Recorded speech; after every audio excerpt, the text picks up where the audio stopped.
우리 주 예수 그리스도께서 사망의 권세를 깨뜨리시고 3일 만에 부활하셨습니다. 오늘 이 본문은 특별히 고린도 교인들에게 바울이 예수 그리스도의 부활하심을 논증하고 있는 것을 볼 수 있습니다. 그래서 이 고린도전서 15장을 부활장이라고 얘기하고 있습니다. 이 고린도 교회 성도들은 문제가 어떤 것이었느냐면 예수님이 죽으신 지 3일 만에 부활하셨다, 이것은 믿었는데 어떻게 죽은 사람이 다시 살아나느냐, 이것은 못 믿겠다는 거예요.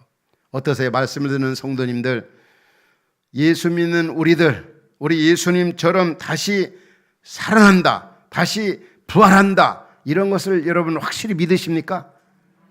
아마 아멘 해도 어느 때는 흔들릴 거예요. 야, 어떻게 사람이 죽었다가 다시 살아나? 뭐 죽은 사람, 예수님 외에는 살아난 사람이 있는가? 다 죽으면 끝나는 거지. 한 줌의 흐로 한 줌의 재로 돌아가는 것이지 어떻게 죽은 자가 다시 살아나느냐, 이겁니다. 그래서 이 15장 35절 보면은 이 고린도 교인들이 그렇게 얘기합니다. 누가 묻기를 죽은 자들이 어떻게 살아나며 어떤 몸으로 오느냐 하리니, 그때 바울의 대답은 이겁니다. 뿌리는 씨가 땅에 떨어져 죽어야 사는 것처럼 우리가 예수 믿고 죽으면은 다시 영원히 산다. 살기 위해서 반드시 죽는다는 거죠. 하늘의 그 밀알이 땅에 떨어질 때 바로 거기에서 새로운 우미 트고 열매를 맺는 것처럼 우리 예수 믿고 죽은 자의 부활도 이와 같다는 겁니다. 진짜 부활할까? 진짜 살아날까? 부활하면 어떻게 어떤 몸으로 되어지는가? 또 부활해서 사는 세계는 어떤 세계인가? 참 우리가 육신을 입고 있는 한 그 부활의 세계에 대해서 또 오는 세상에 대해서 이해하기가 어렵고 납득하기가 참 어렵습니다. 정말 그럴까? 그러나 예수 그리스도의 부활의 이 사건은 예수 그리스도를 믿는 자는 앞으로 영원히 예수 그리스도처럼 부활한다는 것을 보여주기 위해서, 그래서 바로 예수 그리스도의 부활은 첫 번째 성경 예언의 성취라고 강조하고 있습니다. 3절 4절에 오면 계속 강조하고 있는 게 뭡니까? 고린도 교인들에게 내가 받은 것을 너희에게 전하노니 이는 성경대로 그리스도께서 우리의 죄를 위하여 죽으시고 그 다음에 또 장사 지낸 바 되셨다가 성경대로 사흘 만에 다시 살아나사, 이 성경을 굉장히 강조하고 있습니다. 성경대로 십자가에 고난받고 성경대로 죽으시고 성경대로 부활하시고, 그러니까 다시 말하면 이 예수 그리스도의 고난, 예수님의 죽음, 예수님이 다시 살아난다, 이 말은 그냥 갑자기 일어난 사건이 아니라는 거. 이미 구약의 아브람 때부터 이삭 때부터 모세 때부터 다윗 때부터 또 이사야 선지자부터 700년 전에 1000년 전에 2000년 전에 4000년 전에 이미 예수 그리스도가 인류의 구원자로 이 땅에 오시면 십자가에 고난받고 죽고 부활할 것을 말씀하셨다는 거예요.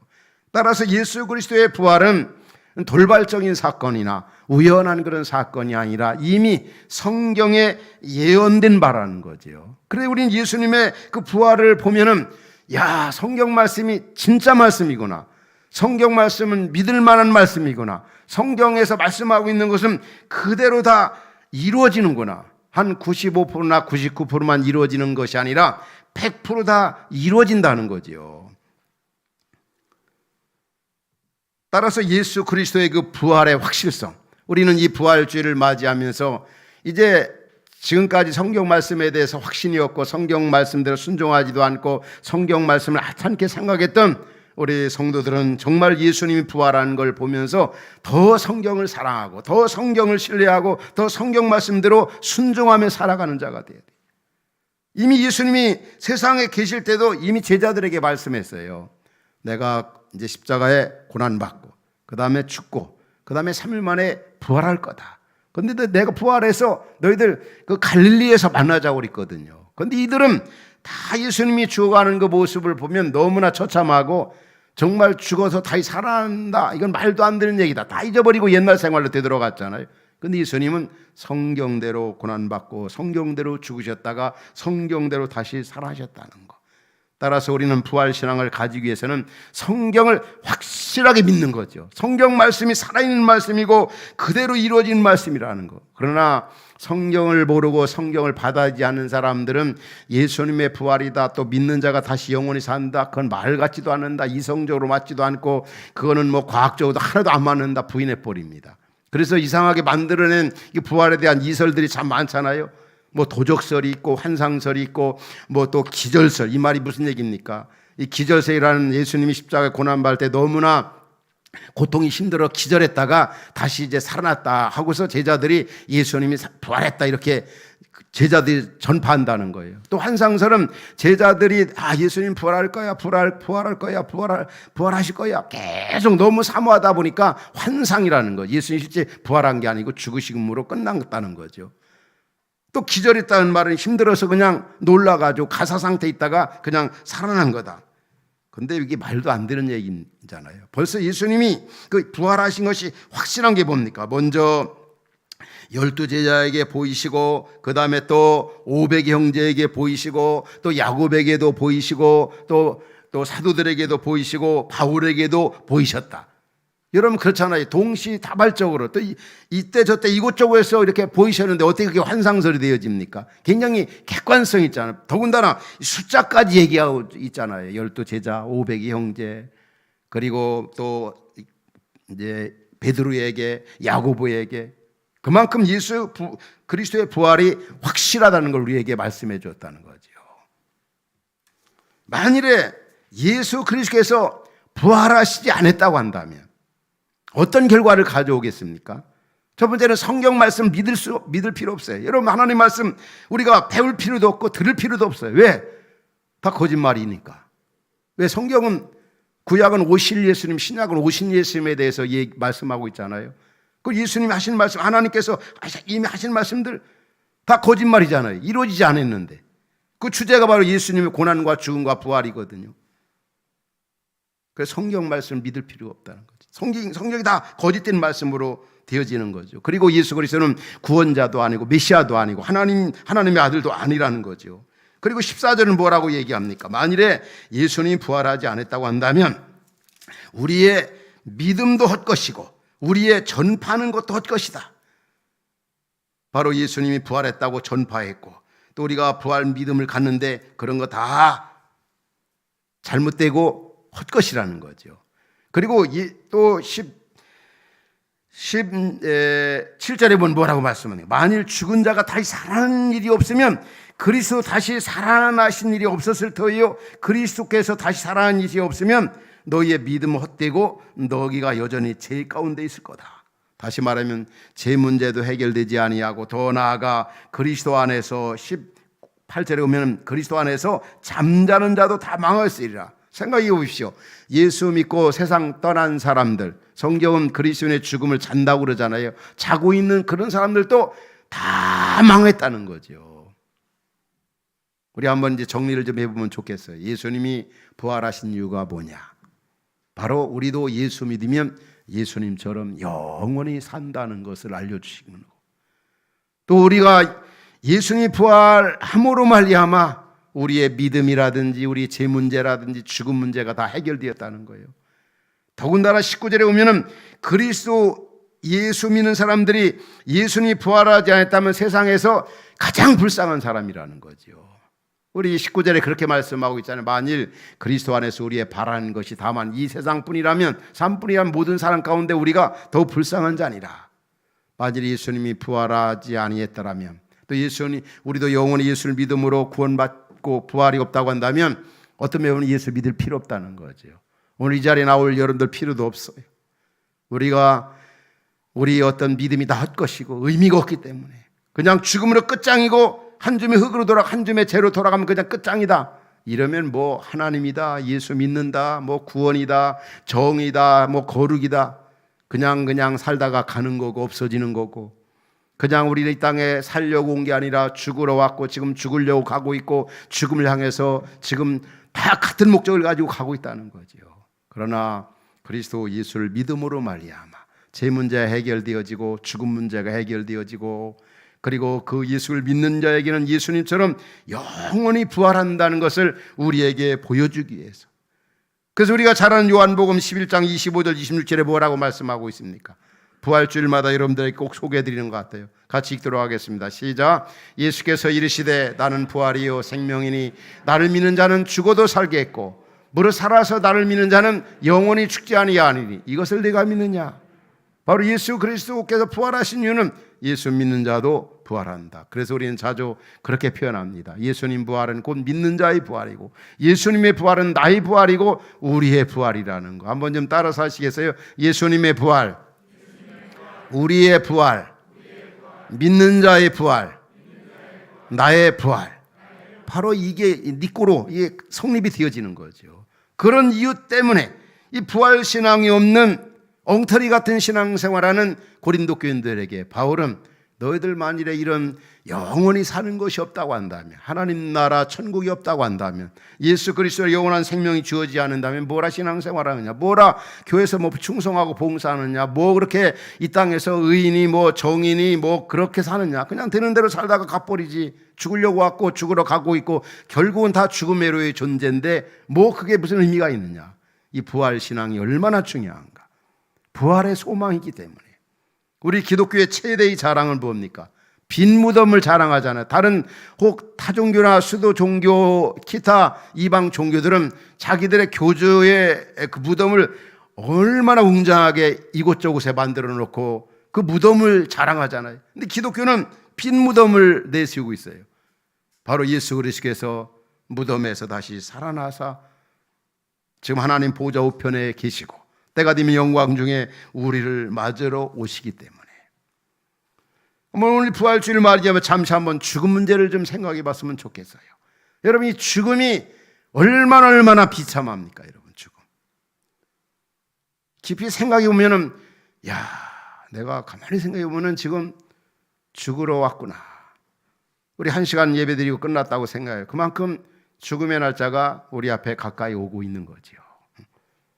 이 죽음이라는 게 얼마나 우리에게 있어서 불안한 것이고 두려운 것이고 또 무서운 것이고, 죽음은 뭐 같이 가는 거 아니잖아요. 다 사랑하는 그런 아내, 남편, 부모, 때로는 친구, 자녀 놓고서 죽음은 홀로 가는 게 바로 죽음입니다. 사랑했던 모든 것들, 사랑했던 모든 사람들을 다 놓고 혼자 그 요단강을, 죽음의 강을 건너가는 거지요.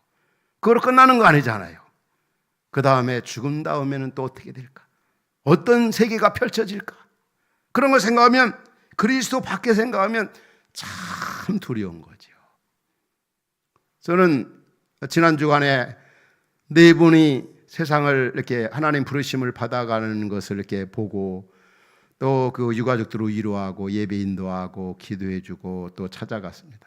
참 네 분이 이렇게 여정을 마치고 하나님 품에 안기는 걸 보면서 많은 생각이 되어졌습니다. 그 네 분들이 우리와 같이 믿음 생활하던 분들입니다. 대부분이. 한 분은 65세, 또 한 분은 75세, 한 분은 85세, 또 한 분은 90세. 그 나이에 따라서 나이가 많다고 먼저 가는 게 아니구나, 이 어떤 이 세상을 떠나가는 건 순서가 없구나, 그런 생각이 되어져요. 누구도 그걸 보장할 수 없죠. 그렇게 건강하던 분도, 그렇게 건강 챙기던 분도 그냥 어느 날 갑자기 가신 거죠. 근데 그분, 그 네 분 중에 또 한 분은 목사님이고, 한 분은 장로님이고, 한 분은 또 그 집사님이고, 한 분은 성도님이고, 또 한 가지는 참, 이 네 분 중에 한 분도 여자분 없더라. 다 남자분이더라. 아, 그래서 남자 수명보다 여자분들이 수명이 길구나, 이런 생각도 들더라고요. 그러나 분명한 것은 그 네 분들을 이렇게 가면서 참 많이 슬프더라고요.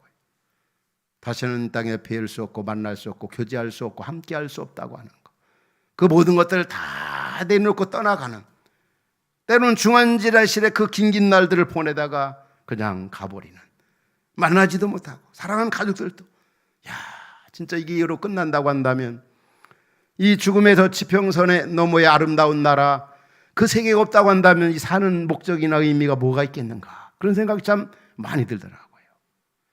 그런데 성경은 우리에게 이 죽음이라는 걸 어떻게 설명하고 있습니까?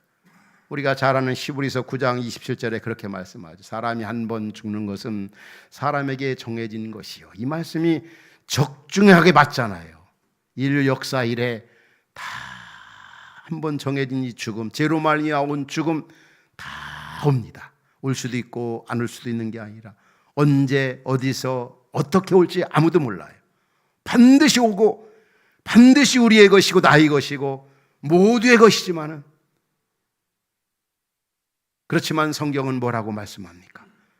여호와 하나님께서 시편 115편 15절에 보면 그런 말씀이 나와요. 여호와께서 성도, 여기 경건한 자는 성도를 얘기하는 겁니다.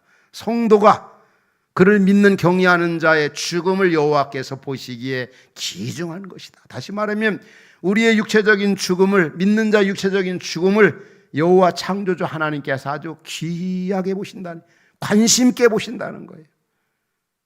그냥 이 땅에서 죽어버리면 다 끝나버립니다. 그냥 누가 돌아보질 않아요. 멀리 하려고만 하지. 그러나 여호와께서 성도의 죽음을 귀중히 보신다. 요한계시록 14장에 이런 말씀 나오죠. 주 안에서 죽은 자들은 복이 있다. 주 안에서, 옛날 성경은 잠자는 자가 복이 있다고 그랬어요. 주님 안에서 사명을 다한 이후에 주님 안에서 죽은 자들, 참 행복한 사람이라는 거예요. 왜 그렇습니까? 그들이 수고를 그치고 쉬기 때문에, 영원히 주님과 함께 아름다운 세계에서 쉬고 안식을 누리기 때문에 주 안에서 잠자는 자들이. 그리고 고린도후서 5장에 그런 말씀 나오죠. 우리 육신의 장막집이 무너지면 하나님께 지으신 영원한 집이 우리에게 있다고. 우리의 육신의 장막은 다 무너지면, 때가 되면 약해지고 또 나이가 들면 어떠십니까? 쇠퇴되게 마련입니다. 후패하게 마련이요. 그러나 이 육신의 장막 무너지면 하나님이 지은 영원한 집이 우리에게 있다. 여러분, 이 성경 말씀, 하나님은 거짓말 못하시는 분이잖아요. 그분이 뭐라고 말씀했습니까? 우리 육신의 장막, 한 번 정해진 건 죽은, 하나님이 정한 거지만 그 육신의 장막 벗은 후에는 영원한 집이 우리에게 있다는 거죠. 저나 여러분들 이 말씀을 100% 믿는 거예요. 어떻게 다시 살아나? 우리 인간의 생각으로는 안 맞죠. 상식이 안 맞죠. 과학적으로도 안 맞죠. 그러나 여러분, 우리가 아는 것처럼 하나님이 세상을 만드실 때 뭐 가지고 만드셨습니까? 엿새 동안에 말씀으로 세상을 만드셨어요. 우리 사람도 하나님의 형상대로 만드셨어요. 그 창조주 하나님이시기에 하나님은 뭐든지 하실 수가 있어요. 죽어도 다 살릴 수가 있죠. 없는 것을 있는 것 같이 하시는 그런 하나님의 능력, 우리 창조 하나님을 믿기에, 또 우리 성경 말씀을 그대로 신뢰하기에 우리는 부활신앙을 가질 수가 있는 겁니다. 그래서 우리가 이 부활주의를 맞이하면서 부활신앙 가지고 살기 위해서는 무엇보다도 창조주 하나님, 그 전능하신 하나님을 기억하는 거예요. 또 한 가지는 그분이 말씀하신 성경의 약속의 말씀을 붙잡는 거예요. 그분이 그렇게 말씀하시면 그런 거고, 그렇게 될 거다면 그렇게 되는 거지요. 안 되는 게 아니라 100% 되는 거죠. 그래서 성경이 뭐라고 말씀합니까? 부활하신 주님이 뭐라고 하면, 나를 믿는 자는 죽어도 산다 말이에요. 영원히 산다. 요한복음 10장에서는 뭐라고까지 말씀합니까? 예수님께서 나를 믿는 자에게 영생을 주는 영원히 멸망치 아니할 터이요 저희를 내 손에서 빼앗아 갈 자가 없다고 그랬어요. 여러분 믿으십니까? 얼마나 감사한 일입니까? 거짓말 못하시는 우리 예수님이, 또 성경 말씀이, 그를 믿는 자는 예수님처럼 부활해서 영원히 살게 된다는 거예요. 그러나 많은 사람들은 성경을 모르고 하나님 모르는 사람들은 죽으면 끝장이다, 끝나는 거다, 그렇게 생각하지 않으려고 그래요. 죽음에 대해 준비를 하지 않으려고 그래요. 그렇게 무섭고 그렇게 두렵고 그렇게 홀로 가는 건데.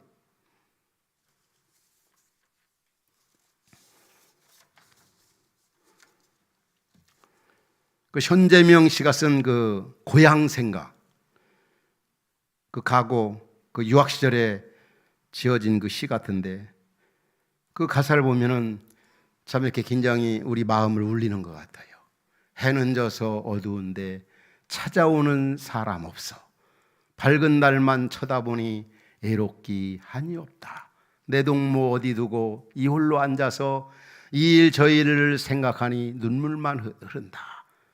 진짜 저 가사를 보면은 우리 인생이 그런 것 같아요. 그러나 예수님 안에 보면은 왜 해는 져서 어두운데 찾아오는 사람이 없습니까? 우리 인생 여정 다 마치는 날 우리는 찾아오는 분이 있습니다. 찾아오시는 그 예수님. 우리 고난주간 새벽기도 때 찾아오시는 예수님에 대해서 말씀했어요. 부활의 주님께서 여정 마치면 마치 어린아이들이 바닷가 모래사장에서 조개 껍질로 노릇하고 모래로 장난하다가 해지는 줄 모르고 놀다가 해질 무렵에 저녁 때가 되어서 엄마가 어린아이를 부릅니다. 얘야, 집에 가자. 밥 먹자. 그러면 어린아이는 어떻습니까? 놀던 거 모래 다 털어버리고 엄마한테 갑니다. 밥 먹자. 집에 가자. 근데 한 아이는 밤은 어두워지는데 해는 떨어져 가는데 기다리는 사람도 없고 갈 곳도 없고 돌아갈 곳도 없고, 얼마나 두 아이들을 비유할 때 돌아갈 곳이 있는 곳, 엄마 아빠가 있는 것 얼마나 차이가 납니까? 바로 우리 인생 여정도 마찬가지입니다. 해는 져서 어두운데 찾아오는 사람 없어. 밝은 달만 쳐다보니 애롭기 한이 없다. 돌아갈 곳이 없는 사람은 그렇습니다. 그러나 우리 예수님 뭐라고 그랬습니까? 요한복음 14장에 그렇게 말씀합니다. 너희는 마음에 근심하지 마. 하나님을 믿으니 또 나를 믿으라. 내 아버지 집에 거할 곳이 많도다. 그렇지 않으면 너희에게 일렀으되 내가 너희를 위하여 처소를 거처를 예비하면 내가 너희를 내게로 영접하여 나 있는 곳에 너희도 있게 하리라. 그러면서 6절에 뭐라고 말씀하죠? 같이 읽어볼까요? 시작. 예수께서 이르시되 내가 곧 길이요 진리요 생명이니 나로 말미암지 않고는 아버지께로 올 자가 없느니라. 사랑하는 성도님들, 예수 그리스도의 고난과 죽음과 부활을 통하여 우리에게 이런 산 소망을 가져오게 되었습니다. 산 소망을 가지고 살게 되었습니다. 얼마나 감사한 일입니까? 그래서 우리가 부활주의를 기뻐하며 감사하며 노래하면서 즐기는 겁니다. 영원히 죽어야 할 내가 죄로 말미암아 영원히 멸망해야 할 내가 부활하신 주님을 만남으로 정말 최고 두려운 존재인 죄 문제, 죽음 문제를 해결받았잖아요. 그래서 우리는 정말 감사밖에 없는 것 같아요. 정말 감사합니다. 왜? 예수 그리스도를 믿는 우리는 너무 큰 문제를 해결받았어요. 죄 문제, 죽음 문제 해결받았잖아요. 이게 저절로 되어진 것이 아니라 우리 주 예수 그리스도께서 십자가 산상에서 엄청난 대가를 지불하고 우리를 구속하신 거예요. 하나님됨을 포기하고 이 땅에 오셔서 말입니다. 따라서 오늘 우리는 부활신앙을 가지고 어떻게 살아가야 되겠습니까? 정말 감사하면서 살아가야 돼요. 왜? 우리가 사는 이유와 목적이 있고 돌아갈 곳이 확실하기 때문에. 지금 이 코로나 시기 속에서 또 핵의 위험과 지금 전쟁이 계속되고 있고 언제 3차 대전이, 언제 이 기후위기 이런 등등, 요즘 보면은 코로나로 죽은 사람도 수천만 명이 되잖아요. 이 삶과 죽음이 뭐 남의 것이 아니에요. 얼마나 가까이 있다고 하는 것을 실감 있게 느끼는, 경험하는 시기 속에 저희들이 지금 살아가고 있습니다. 이런 시대 속에서 정말 돌아갈 곳이 있고 날 기다리는 분이 계시다는 게 얼마나 감사한 일입니까? 그래서 우리는 부활주의를 맞이하면서 부활의 산 소망을 안겨다 주신 주님 앞에 감사해야 합니다. 감사. 또 한 가지는 뭡니까? 이 부활의 소망을 모르고 살아가는 우리의 이웃들이 얼마나 많이 있습니까? 여러분 가운데 부모님입니까? 아내입니까? 남편입니까? 자녀입니까? 친구입니까? 직장 동료입니까? 이 부활 신앙을 가지고 오늘 부활주의를 맞이하면서 이전보다 더 부활 신앙을 가지고 더 믿음이 좋아지기 바랍니다. 그리고 이 부활의 소망을 모르는 사람들에게 전하시기 바랍니다. 이 기쁨의 소식을 예수님 믿어. 예수 믿으면 이 세상 다음에 오는 천국만이 아닙니다. 이 땅에서도 그분이 주시는 평안과 은혜가 얼마나 큰지 몰라. 예수를 믿는 것은 어떤 내세적인 것만이 아닙니다. 현재에도 그분이 주시는 은혜, 그분이 주시는 평안한, 그분이 주시는 담대한, 그분이 주시는 기쁨이 얼마나 큰지요. 총체적 구원인 거지요. 이걸 모르고 살아가는 이웃들에게 전하는 일이 얼마나 귀한 일입니까? 마지막 한 가지는 오늘 58절 마지막 절입니다. 뭐라고 말씀합니까? 같이 한번 읽도록 하겠습니다. 58절. 자, 시작. 그러므로 내 사랑하는 형제들아, 견실하며 흔들지 말고 항상 죄 일에 더욱 힘쓰는 자들이 되라. 이는 너희 수고가 주 안에서 헛되지 않음인 줄을 알미니라. 여러분, 더욱더 오늘 부활주일을 맞이하면서 이전보다 더 믿음이 좋아지고, 이전보다 더 주님 사랑하고, 이전보다 더욱더 주에 힘쓰는 자들이 되시기 바랍니다. 왜? 우리의 섬김과 우리의 봉사가 결코 헛되지 않기 때문에 오늘 부활주일을 맞이한 우리 성도 여러분에게 부활하신 이 주님의 은혜가 넘칠 수 있기를 주의 이름으로 축원합니다.